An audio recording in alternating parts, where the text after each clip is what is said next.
د نوي اشغال پیل د قطر په نوم پاکستاني پوځیان کابل ته راغلي دا چې طالبانو او خلکو څخه غبرګون ښودلی.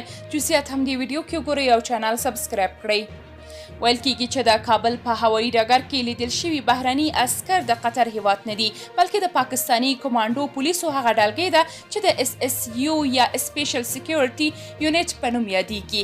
دوی د پاکستان د تروریزم ضد قواو هغه برخه ده چې د امنیتي لحاظه د مهمو ودانیو لکه د هوایي ډګرونو، سفارتونو او نورو دولتي ودانیو د امنیت مسؤلیت لري. ویل کېږي چې دغه عسکر په هوایي ډګر کې د طالبانو هغه جنګیالي ته روزنه ورکوي چې په راتلونکي کې به د نړیوال رسمیت وروسته د بهرني هیوادونو د سفارتونو او کارکوونکو د امنیت دنده پر غاړه لري. د طالبانو حکومت د کابل په هوایي ډګر کې د قطر هیواد د یو شمېر امنیتي ځواکونو د میشت کېدو راپورونه رد کړ او وایي د دغه هوایي ډګر د امنیت ساتنې لپاره هیڅ بهرني ځواک ته اړتیا نه لري.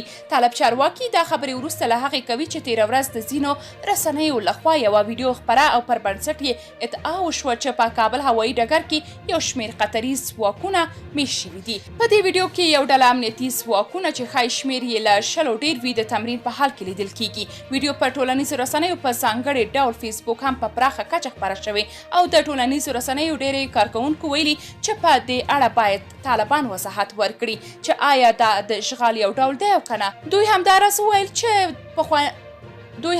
وویل چې پخوا به طالبانو هر بهرني نظامي ته د اشغالګر نوم اخیسته چې اوس به دا اشغال وي او که نه. د طالبانو وایان صفي الله مجاهد وایي د کابل هوایي ډګر په ګډون د افغانستان په هیڅ ځای کې بهرني پوځیان نشته. ښاغلي مجاهد ازادي راډیو ته وویل د طالبانو د حکومت ځواکونه د دې وړتیا لري چې د هوایي ډګرونو په ګډون د ټول افغانستان امنیت وساتي.